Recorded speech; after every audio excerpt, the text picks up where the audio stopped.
Welcome to the Talk and Chatter experience powered by Gasoline Alley Harley Davidson, Pirelli Motorcycle Tyres Australia, and TCX Boots. Welcome, Desiree Barnes. Thank you for having me.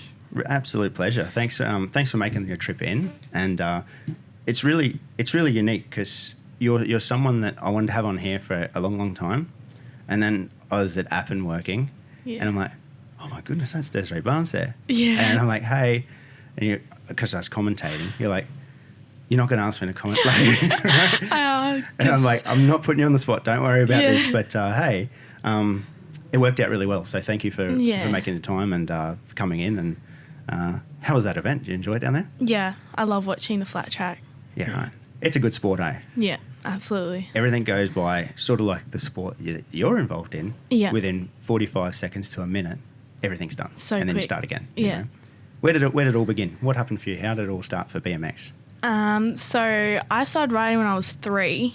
Wow. And it kind of started because my dad used to do motocross when he was young, and he wanted me to do motocross, and Mum was like, nah, it's too dangerous, you're not doing that. So she took me and my brother, he's 4 years older, to the BMX track, and it all started then. What BMX track? I used to live in Adelaide, so the Cove. Right. Yeah. So South Australia, you start BMX.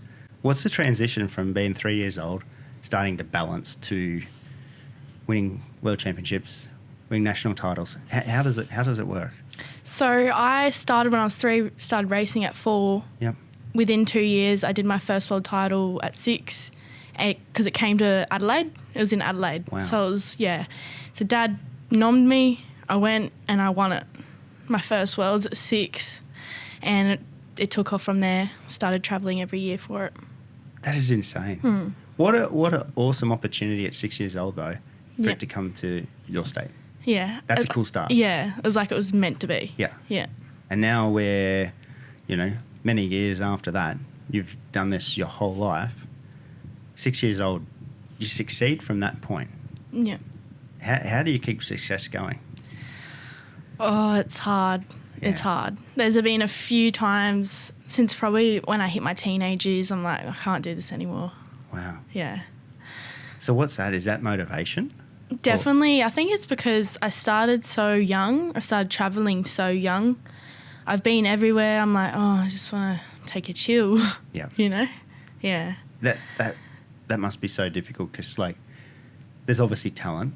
You've obviously had desire because you train like crazy to do this. And then some days it must just be like, how do we put that foot forward to do this again? Yeah. Then there's injuries and everything. Yeah. So I've been really lucky with injuries. I only had my first injury last year in August, when I broke my back. So that forced me to have some time off, which was really good. And this year I've found the love again. So next year's going to be on. So you're back, BMX is on for next year. Yeah, definitely. So explain the injury. You've just said you've broken your back. When people listen to someone say they've broken their back, they're like, what are you doing walking up the stairs here to this point, to this? What'd you do? So I had an accident at training. I was just warming up, and I've done this straight 3,000,000 times in my life. But basically I went over the bars and just scorpioned myself. And I got up and walked after. Got to the hospital and they did the x-rays and I was like, no, it's not broken. I've walked, blah, blah, blah. And then the x-rays came back and I did my T6, 7 and 8. Wow. And I was like, nah, this can't be true. I fully just walked. And and then there was concerns that it could have been compressed onto my spinal cord. So then it was like, stressful. But I was back riding within 2 months. Wow. Yeah. That's pretty crazy. Yeah. Tell me this, and we'll get further into each thing as we go, but you're incredibly strong. You do weightlifting, right? Yeah. That must have helped so much. Yeah, definitely. Yeah. Because the most common, I'd say, break in BMX is probably the collarbone. Right. Because us BMXers, we train, BMX is, all lower body pretty much, and we train legs. But what a lot of people don't understand is that you need to be upper body strong, especially, when you crash, you go forward. But I've been lucky. I've definitely not broken upper body. That's pretty crazy. Yeah. When did the weightlifting start? Like, when did that side of training come into your regime? So my old friend family, he was my strength and conditioning coach, and I started like weights when I was 10. Yep. And then he introduced me to weightlifting when I was 13, like Olympic weightlifting, the sport. And I did that until I was, I think, 16. Wow. Yeah. Because, like, I've had real bad shoulder problems and, like, dislocations. Yeah. And that was the biggest thing they said to me. Like, you don't just lift weights. Like, you build the muscle around it. Build the muscle around it to support it. And when you've already had that program from being a 10-year-old, you've protected yourself from that part straight away. Mm-hmm. It's got to be beneficial. Yeah. And you see a lot of other cyclists or BMX that your program that you do is so different to what they would do for training. Exactly. And I think I am genetically pretty broad around the shoulders and my back, and I think that's helped as well. And I just build muscles so easily. Yep. Yeah. Oh, that's good. Yeah. It's actually a good thing to have. It is a good thing. So 6 years old, you start there in Adelaide. Do they have, like, at that time, was there like a nationals every year in a different part of the, not a nationals, like a World Cup or something in a different part of the planet? What happened there? So there's no World Cups until you hit junior and elite. Right. Which is 16, 17, 18. Mm-hmm. And so basically when I was 6 and onwards until I've hit elite, I've just did world titles. Right. Every year. So I think the next year after Adelaide was in South Africa, and then it just hit off. Damn, you've done some travel. Yeah, I've done some travel. What was it like being a kid? Like, can you remember these things vividly, or what's it like being a kid traveling to these events? Like, I can remember like parts of it, but I honestly can't remember most of the countries that I've been to. It's a blur. Mm-hmm. What about the tracks? How does things variate from here? Is it pattern? Like, how does it variate? Like, say you go to South Africa, is it a total different way that they do the sport? Well, no, because UCI runs the events, so they're all the same pretty much. The tracks are obviously a lot different and, more technical, could be more flat, but yeah, the event itself run the same. They're all the same throughout the thing. Yeah. So when you get to, so explain that to me. So it's like a junior world title. Is that right? Yeah, but they run elites as well in the same week. So when you get to 16, that's when you step into... I think it's turning 17. Yeah, turning 17 is junior. Junior, yeah. And that's when, like, so up until that time, what's it called? Just, BMX? Yeah, BMX, same thing, just like juniors. Yeah, juniors. Yeah. And then you turn a junior at 7. Junior elite. Junior elite. Junior elite. It's the stepping stone to elite. Ah, okay. Yeah, but now they've brought in under 23. Wow. Yeah. So makes it confusing. Yeah, it is. It is confusing now. And, like, say for BMX, right? What's the life cycle of a BMX rider usually? Like, do you see people in 30? Oh, yeah. 40? Like, yeah. 50? Like, where does it peak, I guess? I think there's been like 30 up to 33. Right. 33-year-olds like in elite competitive. Yep. Yeah, but after 30s, I think, you start getting a bit old. You get older and you've got to have, like, especially say like yourself, you've done it from 3.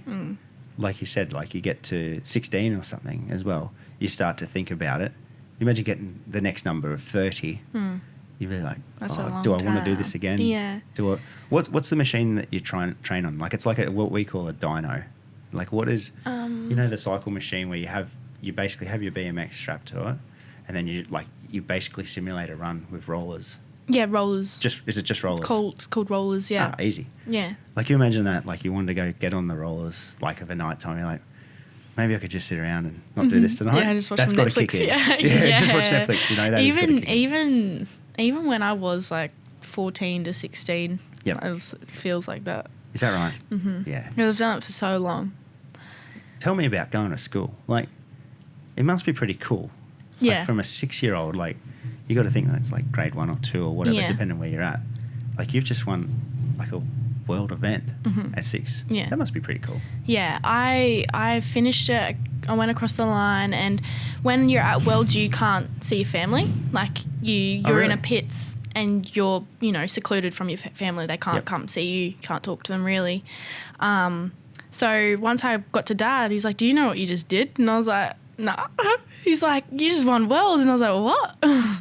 Like, I didn't even know what I had done. I was so young. And the scale of it, like, I guess you wouldn't. Like, no. At 6 years old, like, the world's pretty, it's infinite what you can imagine, but you don't know things, I guess. No. When did you start to realise you were successful at it? I think probably...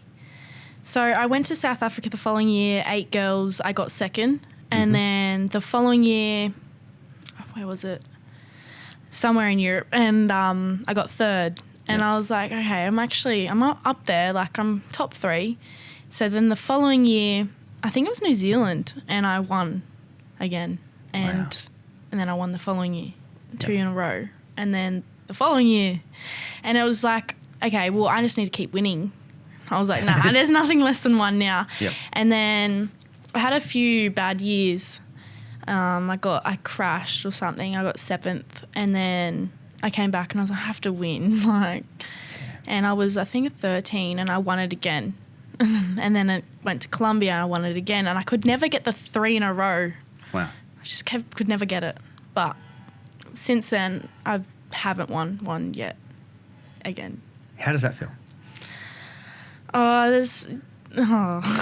It's horrible. It is. Yep. It is. So I lost. I was in second in my 16 girls. Yep. So after 16, you go to junior elite. So like you wanna get the last junior for sure title. Yeah. And I was in second into second corner, and I was like, I'm going for the move. I'm going. And the girl from Switzerland, she was a big girl, like tall. I'm small for the sport. And I was like, I need to win it. And then, so I went for the move, and I basically just clipped her and like high-sided myself. And I was like, oh, shit, whatever. And I was stoked that I went for the move, but, you know, 8th place in 16 girls was kind of shit. But yeah, then I went for my first year junior and where was it? Belgium. And at this point I was like, don't want to do the sport. I'm over it. Yep. And just no motivation. I didn't care what I got pretty much. And I made a semi-final. I got 5th or 6th in the semi. Didn't make the final. And I was like, oh, this is my worst final to date. And this is my worst like placing to date so in this Worlds. Is 11 years of Worlds, basically from 6 to 17. And this is the worst. And since COVID, I haven't gone to Worlds. Yeah. So since I was 17. I was going to ask you this actually, like, so are you 20? 20. 20. Yeah. How's that affected your sport? Like you've come through at that time when you've had the chance to potentially compete. Yeah. And it doesn't happen. Like it was hard to get to places. Yeah. Has that affected it? Yeah, definitely. Has that, on the other side of it though, has that made you feel for like next year that you're really more enthused to actually go back? Oh, yeah. I think, honestly, now looking at since COVID's happened, I think it's a blessing for me because, honestly, it's been a bit of a break. And especially, obviously, I broke my back as well. Like, it's been a good break, and now it's made me look like, no, I love the sport. I want to get back in. I want to get competitive again. Like, I want to go next year to America and do some World Cups and, you know, get up there again. It's so cool to chat to people that are so competitive, right? So I had Mike Jones in here yesterday. Mike just won the Australian Superbike Championship, third time. Yeah. And we're doing a dissect of the year for this year. And one of the rounds he got second overall. And I remember working there, and everyone's like, oh, well done. And we're talking about it yesterday. And he's like, it just does my head in. Like it's... Everyone says it's great. Like, everyone's so stoked because you're on the podium, but as a competitor, you're like, oh, I don't like this feeling too much. It's not one. Yeah. Yeah. What is that? Oh, it's just like, you know you can be up there. You know you can be one. Yeah. So getting anything but one is just like... All those hours. Yeah, definitely. It's all those hours work, I guess. That's a big part too. You put everything in and then, I need this back, you know, so... Yeah, definitely. Explain training to me, like from say 10 to 17 to when you're in that junior elite. What do you do? Like you said you're doing weightlifting from 10. What about cycling? Like, how often do you go to the pump track a week, and what's happening there? So I basically do 2 to 3 bike sessions on the track. Yep. Whether that could be, straight efforts, 2 straight efforts, and then all gates. Mm-hmm. And sprints as well. So 2 sessions of sprints a week, which is basically stand still on your bike and you do like a 20 to 100 meter sprint, depending on where you are in the block for training and your events. And gym. Yep. I do 2 to 3 sessions a week gym. Yep. Yeah. And that's still the way you work. Have you kept your program through to being a young adult now? Basically the same thing? It's changed a little.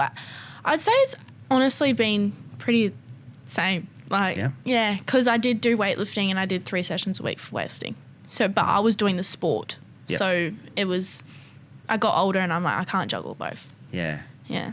Now, like, you've represented Australia in weightlifting. Mm-hmm. That's pretty damn cool. Mm. Was there a point where you thought, I can't juggle, do I go one or the other? Yeah. I knew I couldn't give up BMX, but... Really? Yeah. It's in the heart. Is that right? Yeah. Is this the junkie mentality of adrenaline? Yeah, definitely. Like, it's that part, you know? I love racing. It is. Yeah, okay. It's a weird feeling, isn't it? Yeah. Yeah, because like that is the, you just feel like, if without that, where do I replace that with? Yeah, definitely. And it's very hard to find that. Like, I did nationals in Tassie last month. Yeah. And I hadn't raced since June, which is like for BMX, that's like you race nearly every weekend. So I hadn't raced since June. And after nationals, I was like, oh, I love this. Like, it's so fun. Like, racing is just, there's nothing better than it. Yeah. Have you been able to, and it's really difficult as you compete too, have friendships for the whole time throughout sport? Or how's that work? I've never really had girlfriends. Yeah, okay. I'm always been around the boys, and because it is like a male dominant sport, I've been always around boys. And yeah, I haven't had many girlfriends, but getting older, like you form friendships. Like you get over that. Like, the rivalry part or whatever. Yeah, you get over it. How has it changed? Like from 6 years old to now. When did you move up here to Queensland? I think I was 9, turning 10. Okay. Like, you have a look at the facilities that we have now, like pump tracks, BMX tracks. Like, Queensland's a really good hub for that sport, hey? Yeah, definitely. So I think Dad got a promotion with his work, but it was also like BMX for me. It was going to be better for me. Yeah, right. So BMX up here is so much bigger than obviously in Adelaide. Yeah. And yeah, the sport's a lot bigger. Yeah, it's huge. Yeah. When did you decide to, like, obviously you're training for 10 for the weightlift. Like, when did you think you could actually compete in that? So I've been lifting weights since I was 10. Yeah. I started at 13 for weightlifting. Yeah. And I think I was 14 when I did my first international event, and I got second. Wow. And yeah, so I was like, oh, this is fun. Like, it is a totally different adrenaline on the stage. Like, you walk up there, you're by yourself, you're lifting a barbell. Like, it's so different, but it's good. And then I went on and I did another Oceania Championships for that, and I got second again. Yeah. And it is hard to be competitive in weightlifting because, you know, you have to be strong, obviously. Yeah. And yeah. But you definitely can't do another sport with weightlifting. I feel like you have to dedicate your whole life to weightlifting, because if you miss one session, you basically miss like a whole month of training. Is that right? Yeah. It's that crucial. Yeah, it's like minimum, like, yeah. So, and obviously the next part to that too is the diet, everything else that goes with that. Making weight. Yes, yeah. And I have always struggled to keep weight on. Okay. And because I was in the 52 category, and I was always under 52. And when you're training for weightlifting, it's recommended to be 2 to 3 kilos higher than your weight category, and then you cut weight close to the event. Yep.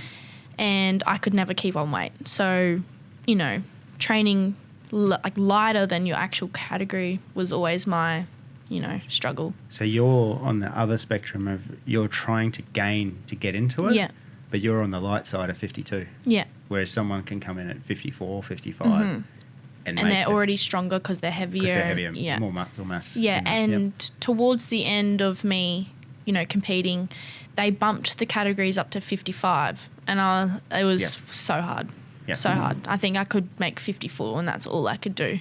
Okay. Yeah.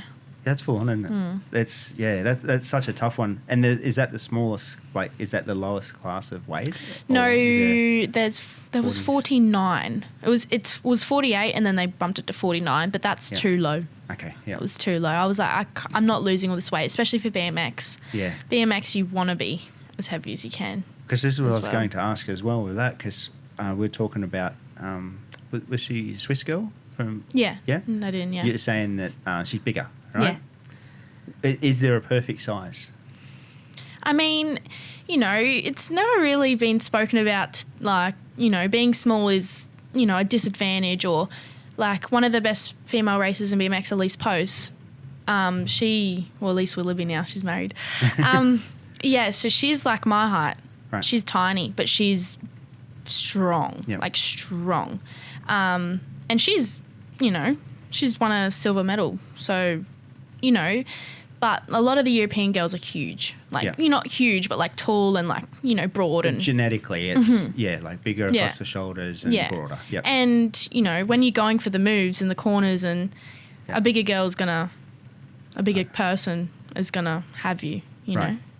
That's interesting. Yeah, it's because so many sports, it's like to be the lightest or the smallest or whatever, it's just an absolute 100% benefit. It is. It's a both way thing. It is good to be small, like pedaling. You're faster. Yep. You can be faster reaction, but it is scary being in the gate with taller girls. They're like, you're looking at, they're all up there, and I'm down here little, and because when you're being light, jumping in the wind and stuff, it is beneficial to be a bit heavier. True. When you were full ball at it before, obviously COVID and everything happened, how many times a year would you race? Nearly every weekend. Yeah, so that is so strange when you're only racing like down in Tassie. That's a long time. So I just, I wasn't motivated. Yep. I'm not going to rock up to an open day and not be competitive with, the girls. So I just was like, no, I'm not going to racing. If I'm not in it, I'm not in it. Yeah. But I was like, you know what? I'm nomming for nationals, and I'm going, and I'm going to do 2 months training, and I did it, and I did pretty well. So now I'm like, next year, let's go. Let's go. Yeah. Are you a goal person? Yeah. Yeah. Yeah. So what's the goal for sort of like 23, 24? Because I guess it's not just 1 year you look at. You've got to start looking at what's the next thing, the next thing, the next thing. What can you do? Well, my goal is to Oceanias in April in New Zealand, and that's a Worlds qualifier. So I'm going to go there, do well, hopefully get selected for Worlds. I'm looking at going to Europe and doing a few World Cups as well. I've never done a World Cup before, so it will be interesting.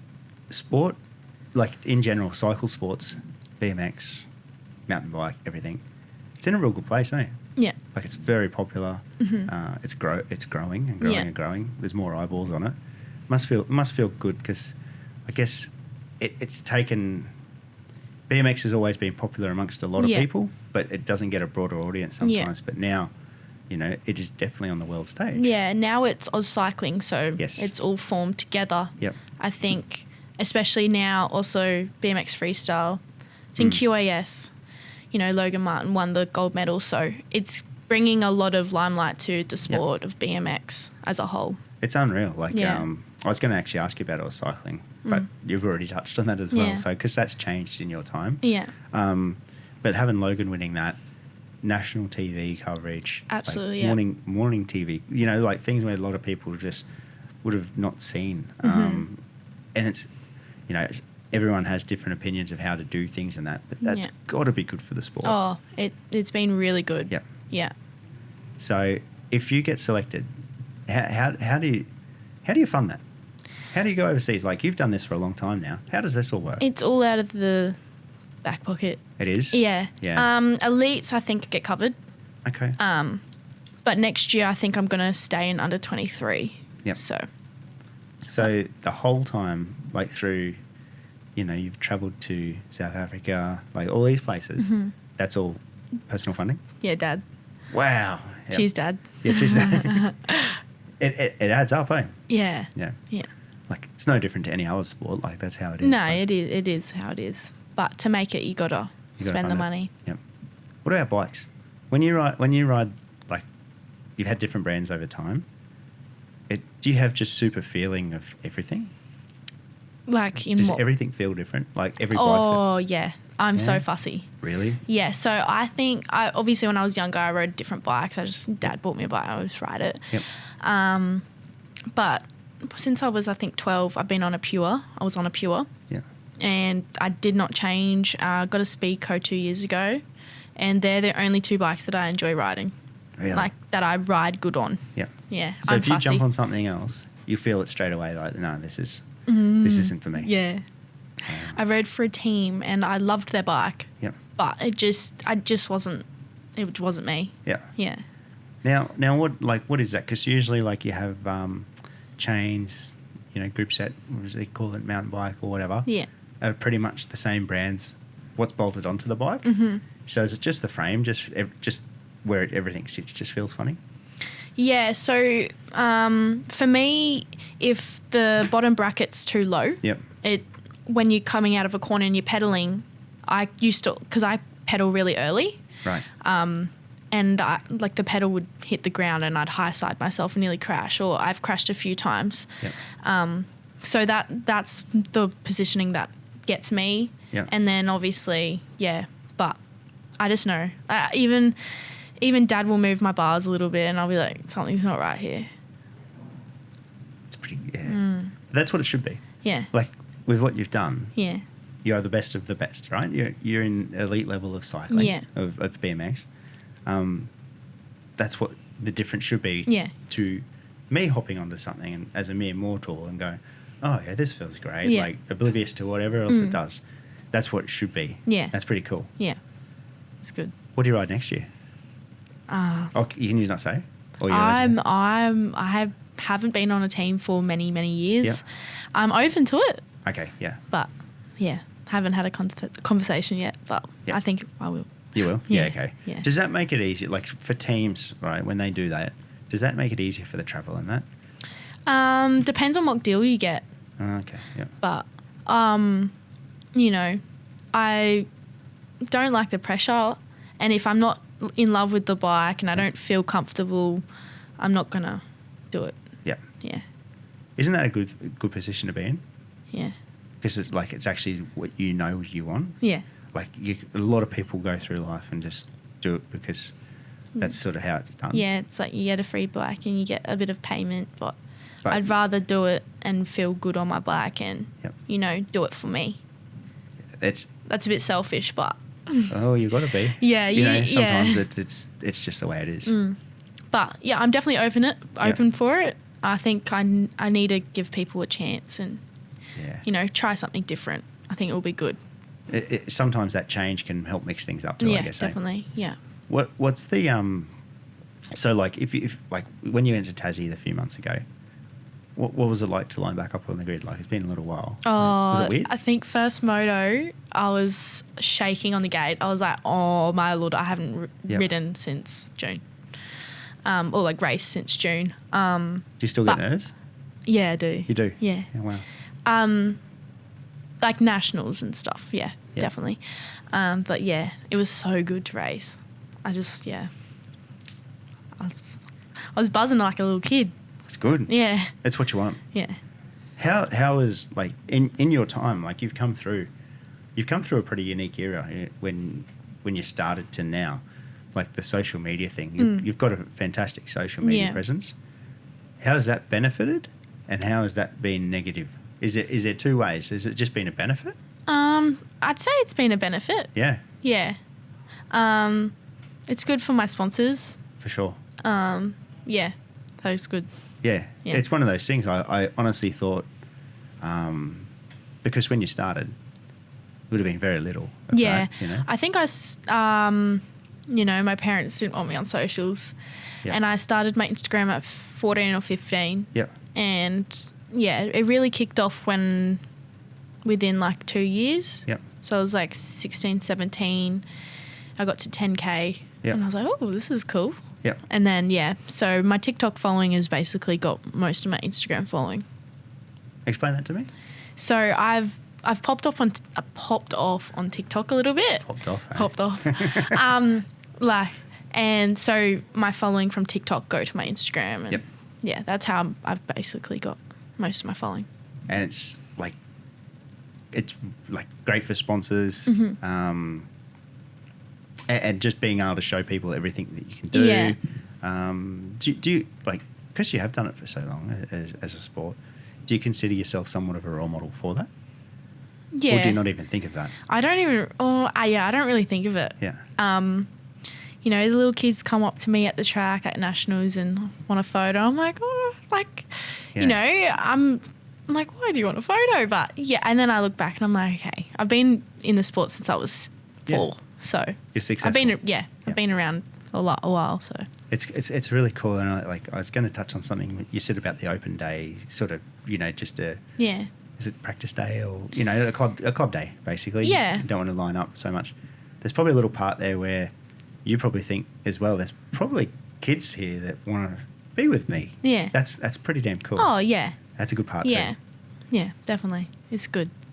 How is it travelling with BMXs as travelling around the world? Does it get annoying, like trying to take luggage and? Oh no, it's pretty easy because our bikes pretty much go into, it's called a golf bag. Right. It's like a flat bag. Yeah. And we just take the front wheel, the bars off, and yeah, it's easy. What's the worst travel story you've had so far with travelling? I'd say, I think it was Denmark. I was probably 11. Yep. And we didn't have the flat golf bags yet. We had the boxes. Oh, wow. And so the original purchase boxes? Yeah, them. Yep. And it was pissing down with rain. We're trying to lug these boxes over to the train. I think we're going from Amsterdam to Denmark. Oh, no, Rotterdam. Amsterdam to Rotterdam. Yep. And we're lugging out these black boxes in the wet, and they just fell apart. Oh, no. All that stuff fell out, pretty much. And so who are you with at this point? Dad, Mum. Your mum and your dad? Yep. And you're in Amsterdam or Rotterdam? Yeah, we're trying to get into the train. We couldn't find where we were going. We couldn't read this map because it was in a different language. And, the boxes fell apart in the rain. Got all soggy and ripped. That's just a recipe for tension. Like, you know, like where you've got your parents just going to be like, it's that sort of deal, you know? Yeah, definitely. You shouldn't have bought the cardboard box. You should have bought a flat bag. I think definitely the next year Dad bought those, you know, the good ones. What's been a good day? What's been a real fun day of actually doing this? Is there one particular one you look at and go, gee, I did amazing here? Has there been something? Yeah. So I was 14 girls, Colombia, and I won that year, and I blitzed it. Like, I rode so well, and I think that was my favourite event to date. I loved the track. I love Colombia too. It's so different. So what's it like then? I've never been to Colombia, so tell me, like, what's it like? It's so hard to explain. It's just so different. Like, if you've been to Europe, like, it's like so different. Yeah. It's obviously third world, but like the country's so beautiful. Yeah. Like, yeah. And, you know, I don't know how to explain it. It's just the food, everything. It's just different. Isn't that one of the cool things of travelling? It's just different. Yeah, you just can basically different. describe it like that. It's just different. Yeah. And I've been to Belgium like 3 times. Yeah. And I love that. I love going to Belgium. It honestly feels like home there. Is that right? Yeah. Was it just something that you feel comfortable in? Yeah. Yeah. Like, I love the country. Like Belgium, the state in Europe. Yeah, you're going to have me picked. I don't know. I don't know. Yeah, I don't know state or whatever. I'm like, you're going to have to tell me because I don't know that one. But I don't know. Yeah. What places had the best cycling, like BMX culture? Papendal. So they've got a whole cycling, it's like a complex. Wow. There's a gym.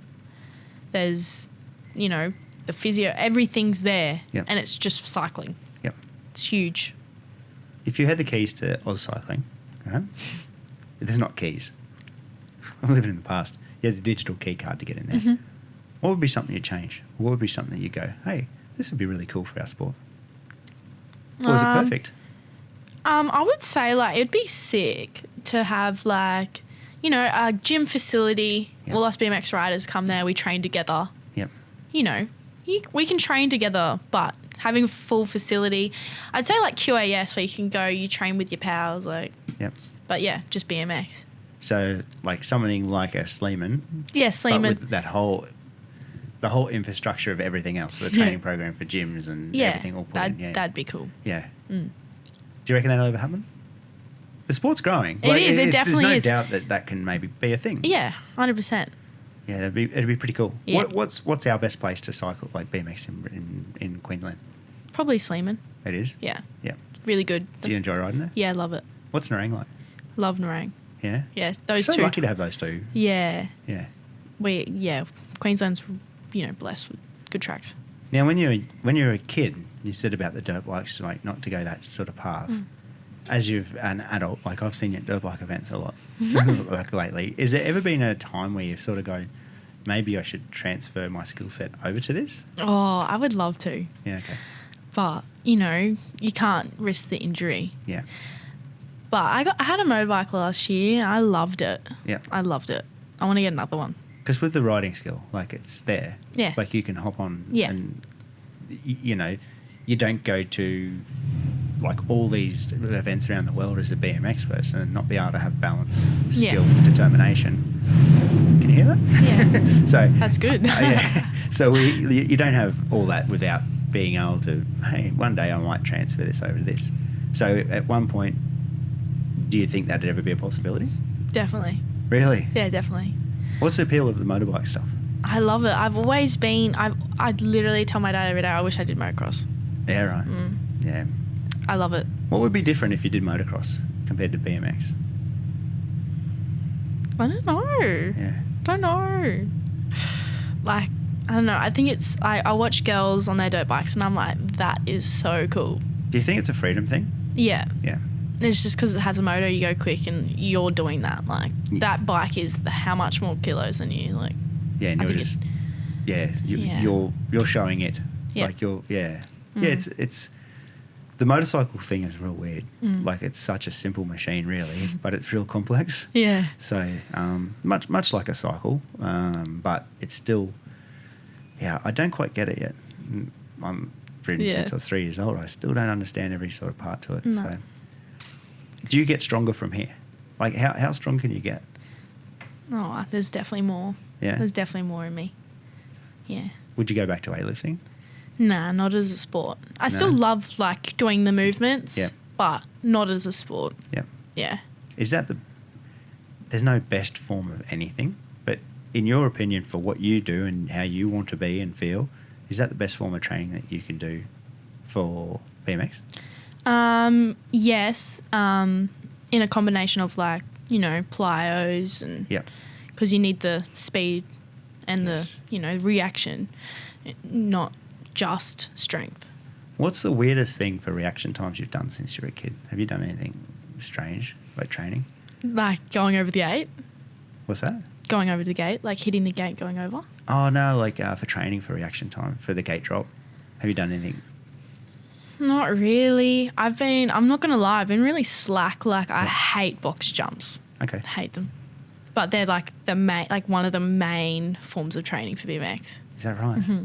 Just trying to get that straight. Jumping up onto the blocks. So a guy I used to hang around when we was doing dirt track as a younger person, he used to drop notes, and that's to try and get a better reaction time. Right? Yeah. I'm like, I don't think this works. Right? No, I don't think this works. I'm like, I really don't think this works. I'm like, because like when I was young and impressionable, people would like just say, oh, you should try this. This is going to be the best thing for you. Or arm pump. I'll just use those things like that, You've been doing this for a long time. Yeah. I'm like, surely some people have come up to you and said, hey, this is the perfect training thing. It's like, this doesn't make any sense. Well, when you line up to go, like when you're waiting for your race and you're behind the gate that's raced, like in the gate. Yep. And the gate goes down, like you do like, we're all in the zone and we're like, hey, the riders already watch gate. And then you're like, boom, you go with the gate. Like you kind of get in the mentality, you're ready to go. Yeah. That's kind of, I'd say that's a bit weird. Like people that didn't do BMX would be like, what the hell are they doing? What are they doing here? Yeah. What What's your feeling like when you're at the gate, gates up, everyone's in a line, things are about to go? Is it just stop? Like, does everything stop, or is it manic? Like, I just try and be calm. Yeah. And are you a calm person? I'd say yes, but I'm a go person. Okay. Yeah. So I can be calm, but yeah. I can't sit still. Yeah. But yeah, no, I just try and be calm, and I'm just like, yeah, get a good gate. Just get a good gate. Yep. That's pretty much all I say to myself. And because, like, in these sports, like flat track, so much depends on that gate. Mm-hmm. Like, whole shot. Everything. Yeah. Doesn't it? The whole shot counts for so much. Definitely. When you get a bad gate, do you just fume? Like, what's that feeling? Yeah, it is horrible, because especially when you're on a hill that's not like steep like Sleeman, when you're on a flat hill. Yep. If you don't get a good gate, you definitely have to get good second, third pedal. Yep. Otherwise you're screwed. You're out the back. Yeah. Yeah. And it's it's basically near impossible to get back through. Yeah. Because everyone's riding at such a good level. Yeah. Yeah, when it'd be disrespectful to your competitors to say, no, I'll just get them anyway. Yeah, Yep. Bad gate, I'll still win. Yep. Yeah, when you're up there and you're riding with the top girls, yep. Yeah, you're out the back. And is there much, we'll just say it, is there much shit talk when you're up there? Or is it all just real silent? No, just focused? there's no, it's not like motocross and flat track. Like, coming into the flat track scene, I'm like, nah. BMX is good. Really? I thought BMX was bad, but BMX compared to flat track and motocross, by the looks and by what I've seen. Yeah, and you've been around it. Yeah. It's a lot. Yeah, it's like, yeah. It's like that's what they needed to get G'd up. Yeah. Like it's the rivalry. Yeah. I need that rivalry too. I don't want to compete to my full without that rivalry, maybe. And it's funny. There obviously, when we were a bit younger, the girls would always talk shit, and because when I was younger, I won everything. Yep. So there was a little, like, I never had friends in the sport with girls, and but now, like, we're older. No, it's good. It's kind of fine. Is it hard to win everything?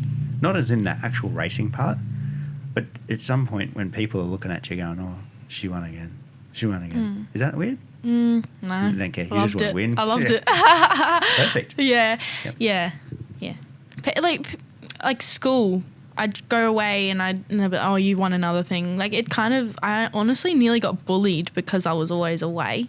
Yeah, right. And they'd like be jealous. Oh, you're always away. Oh yeah, you just do BMX, you just win, like, whatever. Like, yeah, the people just hated it. It was that's so odd in itself. Now, you said about the gender types and things like that. When we won't go that path too much, but when you were going at school, like, was it strange doing BMX? Like, was there many other girls doing BMX, like, as well as you were, at least? No. That'd be a bit, that's probably part of that too. Like, honestly, there's a few good girls coming up the ranks, like Taya Rufus, Bella May. Like, these girls are strong. They're young. They've still got heaps of time. And but when I was young, that wasn't too many. So there's probably that too. Like, you go back to school, like, anyone that does something that's different is usually like, it's like an outcast sort of thing, It's like, oh, they're doing that. I don't know. It's weird mentality, but that's how we all are. Yeah. Like, different. I was always away. Be away like at least once a month, and like for a weekend, like from Wednesday to, get Monday off, and I'd come back and, oh, you're always away. I was like, oh, sorry, I do BMX, sorry. Yeah, I'm so sorry. I'm doing something that's great. Like, yeah, it's really, really difficult. How did school go? I got bullied a lot. Really? It was bad. Yeah, but whatever. That's just part of life, eh? Like, sadly, it's just, kids can be cruel. Pretty much. That's just a nice way to say it. Kids can be really cruel. Yeah. And it's just part of life that you hopefully use as like a defense mechanism for later things, I guess. Yeah. But I've done well. Like, I've been obviously bullied in school a lot, and then coming into the social media, you get hate. And it does not bother me. It's good. Yeah. It's honestly, yeah. I think a lot of people need to not let it bother them as much as well. Yeah. I think it's a good trait to have. Just let it roll away. But I think that comes down to being bullied in school too. You just like build a wall and you're like, whatever. Yeah, you can't hurt me. It's like being a blessing, getting bullied. Yeah. Yeah. Well, and I guess like you've got whatever the numbers are of people that view your content, right? There's always going to be, even if it's 5%, yeah, that are going to be hate. Yeah. You need to have a thick skin because like it's people write some things and you're like, oh really? Like yeah. The more followers and the more views you get, the more hate. Yeah. Yeah. Do you get much hate? I would say like no, but like if a video blows up on TikTok, like definitely there's so much hate comes in. Explain. Because TikTok's cruel. Yeah. Yeah. What leads that? Is it just because it grows so quickly and it's just a numbers game? I think TikTok, it's because the For You page, anyone can be on it. Yes. It's not like Instagram kind of, if you don't have many followers on Instagram, you don't really get on the Explore page. Yep. But TikTok, you don't even need a follower and you can be on that For You page. So there's enough eyeballs that are out there. 5% of the population are psychopaths that want to write the worst possible things in the world. Yeah, that's just a numbers thing. You know? Yeah, and I think TikTok, because you can be so, like, you don't need a profile. You don't even need a name on there. Yep. So it's so anonymous. So that's where the hate comes in, because you don't need, Yeah. It's so strange. Yeah. Whereas, like, like if you've got a smaller following, it's just less people that hate, you know? Yeah. Yeah, it's hard to fathom, but your mentality is the perfect way to do it. It's like, what are they doing? Like, what are they going to do? Yeah. I'm just going to go to training just to live my life. Yeah, if you're not my parents or, a close friend, I don't care what you say, At a point, like, you've got competitive time left in you. You've got lots of competitive time if you choose to take that part. At what point does Desiree come back and say, I'm going to be a role model for this, like I'm going to train people, or what's the end game with BMX? I haven't even thought of that. Yeah. I haven't even thought of that. I'm always been like the person, if I say, like, because I love gym, I love BMX. Yeah. If I were to coach in BMX, or if I wanted to be a PT, I think I'd fall out of love for training myself or riding myself. Yeah. So I did my PT course and I was like, I can't do it, because I definitely will fall out of love with training. Yeah. And that's why I'm not a coach in BMX. Like, I think I'd be a really good coach, but I probably wouldn't want to ride. So you're like someone that's like a free ride person. Like you fit into the freestyle category of a sport. You know what I mean? Yeah. Where it's like, I just want to do my own thing. Yeah. I'm really happy for it. And that's good. Yeah. But this is what I want to do. Just all that interference can keep away. But yeah, definitely if once I, choose to move on from the sport, I could definitely, I think coaching could be something I could move into. Yep. Yeah.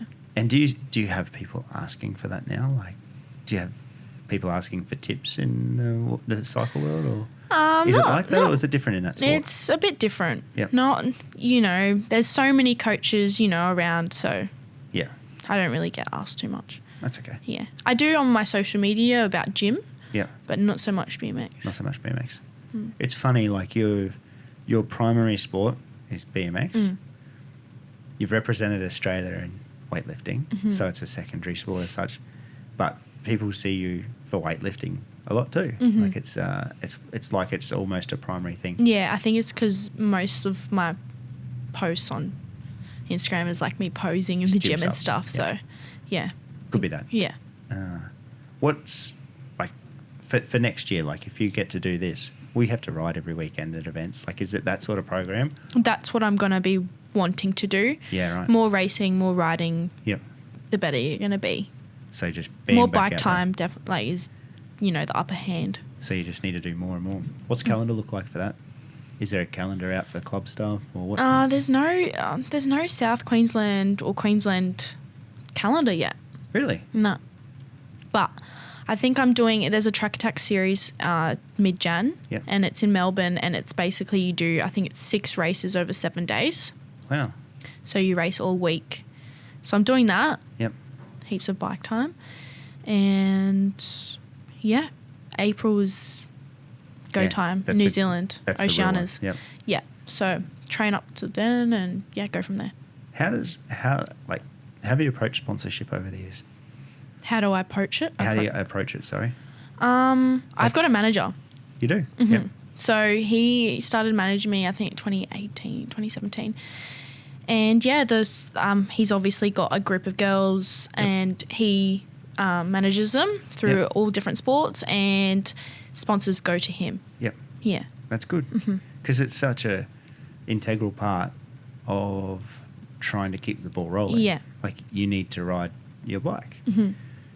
Doing all that other stuff takes you away from doing that. It's very difficult. Yeah, definitely. Has that been a big thing to have since that time? Like, it's helped? Yeah. Yeah.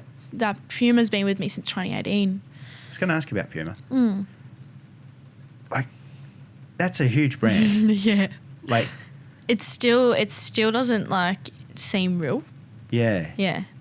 Like, you're wearing like one of the most iconic brands in brand history. Really? Like, it's how did that come through the manager? Yeah. You must feel pretty proud. Yeah. Yes. So he, they come to them, like, you come to the manager and you can put names down for, who they might want to pick. Yep. And I was like one of 4 or 5 girls put down. Yeah. And I was like, I'm not going to get it. Like, I think, how old was I? 4 years ago. So I was like 16. I was like, they're not going to pick a 16-year-old girl. Like, I'm not even elite sport yet. Yeah. But yeah, I came back and I was like, whoa, like, this is crazy. Yeah. Yeah. And now you've been with them for 4 years. And I've done photo shoots for them and been on their like billboards. It's cool. Like, it's crazy. What does the Puma door open? Like, when you sign up with a brand like that, does that open different opportunities? Oh, definitely. Yeah. Because you're on their website. Yeah. Yeah. Yeah, that's cool. Yeah. Like, because that is a huge, like, the people that have worn that over the years as well. Mm-hmm. It's a very prestigious company. Yeah, definitely. So it's cool. Mm-hmm. How has cycling changed over the time? Like, we go to dirt track together, right? Yeah. Like, we've been to heaps of events. We look at dirt bikes; they really are the same sort of thing. Mm-hmm. What's happened over the whole time? How's BMX changed over the time that you've been in it, and has it? It definitely has. Yep. The tracks are sealed, so it's basically when you come off, you got road rash. The berms are like bitumen. Yeah. Back in the day when I first started, it was like gravel, like loose dirt corners, smaller jumps. Yeah. What's the benefit of the bitumen? Why'd they do that? Faster, less, I'd say, you don't crash as easy in the corners. You can go a lot quicker. Yeah. Be less, cautious. Because that bitumen can really tear. Because like what you wear for it really is not, like, it's good gear, but bitumen's very aggressive on anything. Whereas dirt, you sort of slide a little bit more. Yeah, so where I broke my back at Logan, BMX Club, their track isn't sealed yet, or hasn't been sealed, and it's gravel. And so when I broke my back, like, thank God that it was not like sealed, because how I crashed is I scorpioned and I kind of like slid a little bit and flipped over. But if it was just sealed, like, bam, could have been a lot worse. Yep. Have you had any moments like that where you're like, whew, was that a scary one? Oh, yeah. It was, yeah. I was really badly winded and I couldn't breathe. And then the first aid guy said, oh, if you can feel your legs, just you can get up. And I was like, oh, okay. So I was like, knowing me, I was like, I'm getting up. Like, I'm sweet. I need to do this. Yep. But then the pain just got worse and worse. And then I had another fall at Nationals last year, December. It was like one of my first races back from my back. Yeah. Like, pretty bad. I hit my head bad. And I kind of just like, whiplash, bang. And it was on, the sealed track. Yeah. And my whole body was just covered in like road rash because, it's brutal. What's the best thing to cure that? Not the crashing part, the road rash. Like, is it moisturizer? Like, what is there? Shower. A certain thing? It's just so bad. Yeah. I don't know. I just keep them patched. Yep. It's so gross, but. What do you do? Yeah. Yeah. Chick stick scars. Yeah, that's your shirt. With your with Logan. Which one was it? Was it Bentley? Hey? My home club. No, when you said Logan. Logan BMX Club, yeah. That's at Bentley? No, that's in Logan. I don't know where it is. I wonder where that is. There's Logan. You know where the mountain bike trails are? At Roadster? I don't know where it is. I just know it's Logan BMX Club. Yeah, I'm just trying to think. Mountain bike trails are down there. Yeah. Because I ride mountain bike down there. Down that one. So it's probably that one. Yeah. So it's at the end of the road, park on the left. Yeah. Yeah. It's just there, and there's a skate park. Yeah, the skate park at the end. Yeah. So I was literally just warming. I was probably at my second lap. Yeah. And I was like to my friend, I was like, "Oh, can you film this?" Just I never get anyone to film me. I was like, "Hey, can you film this?" Wow. Yeah. And you got it. Mm-hmm. Do you watch it? Yeah. I watch it and I'm like, oh, whatever. Yeah. But just, you show some people and they're like, they can't watch it. It's pretty deadly. For you, do you learn from watching those things? Like if you look through your videos of different things, like do you call it like a tail tap, like tap tail of the bike? Yeah, like that. Like when you watch a couple of the ones where like I've seen you ride over the time. This was a close one. Do you watch that and go, okay, I need to shift myself a little bit? Yeah, definitely. You do look at videos. And I can do better here. Yep. Yeah. From being a kid doing this to now, that's one thing that's gotten a heap easier. Like you can film everything. No, oh yeah. Like you can actually watch back. Well, for one thing, it's not on the camera. No, you don't have to have a camcorder or a camera crew with you. Like you can do something so simple. So, are you fully recovered now? Like, do you have any issues with those vertebrae? No, so it's fully healed. It definitely aches. Here and there. If I go too hard in the gym, it aches. Yeah. It's just probably going to be there like that forever. Yeah. It's one of those ones where people talk about like cold weather. Yeah. It's just a cold weather ache. Yeah, definitely. So, awesome. Yeah. Thank you for coming in. Oh, thank you for having me. It's been unreal. Like honestly, I wanted you to come in for ages. I can't believe this is the first podcast you've actually done. Yeah. So thanks for making your way in here. Yeah. I wish you all the best for 2023. I keep wanting to call it 2022. Like I'm a year behind. I don't know what's going on there. The years are going so quickly. Yeah. Yeah. But thank you so much for having me. No, it's been cool. And if you ever need anything through here or anything over the next whatever, make sure you reach out. Perfect. Thank you so much. That's all we have time for on today's show. If you get the chance, head over to YouTube and hit subscribe on the Talk and Chatter page. Also, head over to iTunes and give us a star rating and a review there. It all helps to get the podcast out there. A big thank you goes to everyone that's been doing this already, and we'll be back with another show soon.